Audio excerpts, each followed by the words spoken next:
Fala galera do curso Aprovação, fala galera que acompanha o Careca Show da Química. Vamos hoje para mais uma aula sobre dicas de estudo. Se você está acompanhando na timeline aí, professor, na última aula, nas últimas duas aulas, a gente começou a desenhar o seu calendário para que você começasse a montar um plano de estudo, certo? E na nossa última aula a gente viu que antes de a gente começar a soltar as disciplinas dentro daquela sua grade de horários, entre o que é necessário e o que é supérfluo dentro dos tempos de hora e tempos dos ciclos, a gente começou a estudar uma siglazinha chamada PRD. O que é o PRD, professor? É o que você tem que analisar antes de sair soltando disciplinas aí dentro do seu calendário. E o que é essa sigla PRD? Bem, na última aula a gente começou a aprender que PRD vem da sigla P, que significa peso. Isso foi a aula anterior. Hoje, na nossa aula 7, nós vamos ver que R significa o que, professor? R significa recorrência. E na próxima aula nós vamos aprender que o D significa dificuldade. Ou seja, antes de a gente sair soltando disciplinas, nós temos que analisar PRD. Peso, recorrência e dificuldade. Na última aula a gente viu que peso, para que serve e como que funciona dependendo da universidade ou curso. E hoje a gente entra em recorrência. O que é recorrência, careca? Muito interessante. Recorrência é você saber, aluno, quais matérias são cobradas no Enem e dentro de cada matéria quantas questões em média são cobradas e dentro de cada questão ou no total de questões por ano, professor, quais são os assuntos mais cobrados. Isso porque nós estamos falando do Enem. O Enem, você já sabe, tem 90 questões num dia, 90 no outro, mais a redação. Mas dentro dessas 90 questões em cada dia, você sabe que você tem duas áreas.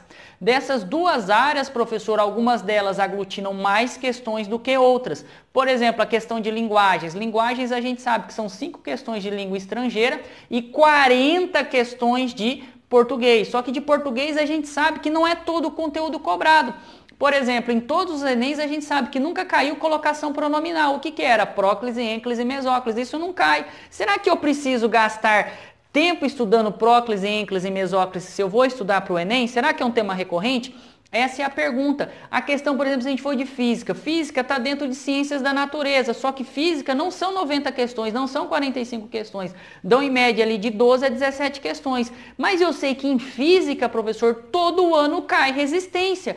Todo ano cai resistência, ou seja, resistência dentro de física é um tema recorrente e aí eu tenho que colocar isso lá no meu quadro de estudo. A mesma coisa vale para a química, a mesma coisa vale para a história e a mesma coisa vale para todas as disciplinas. Então, professor, o que é recorrência? Recorrência é o aluno entender quais matérias caem, o quantitativo de matérias e dentro das matérias quais os assuntos são mais cobrados. Beleza? Tranquilo? Joia, maravilha. Então, rapidinho aqui, professor, você tem que levantar dentro do Enem quantas questões caem por disciplina. A gente sabe que, por exemplo, língua estrangeira são sempre 5, a língua portuguesa são sempre 40. Você tem que ter essa noção, certo? E mais do que isso, você tem que se atentar para os assuntos mais cobrados por disciplina. Então, por exemplo, quem está seguindo a nossa playlist de Química Orgânica vai perceber que Química Orgânica é um dos assuntos mais cobrados dentro de Química. Mas Química está dentro de Ciências da Natureza, que divide-se com Biologia e com Física, diferente da Matemática, que são 45 questões.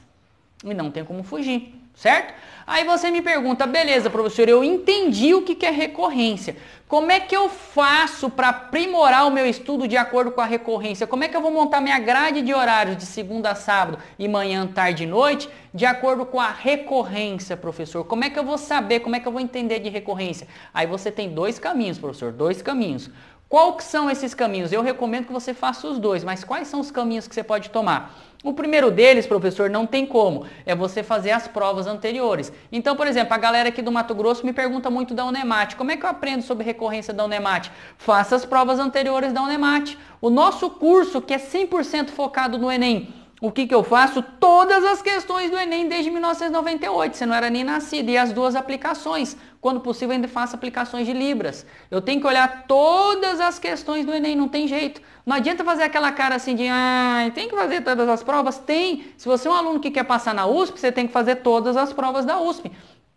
Se você é um aluno que está me assistindo e quer passar na EPICAR, o que você tem que fazer? Provas do Enem? Não, você tem que olhar de trás para frente todas as provas da EPICAR.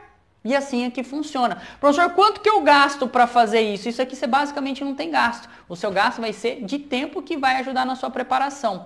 Uma outra fonte, uma outra metodologia que você pode aplicar, professor, é pagando ou comprando guias ou estudando em cursinhos com professores experientes.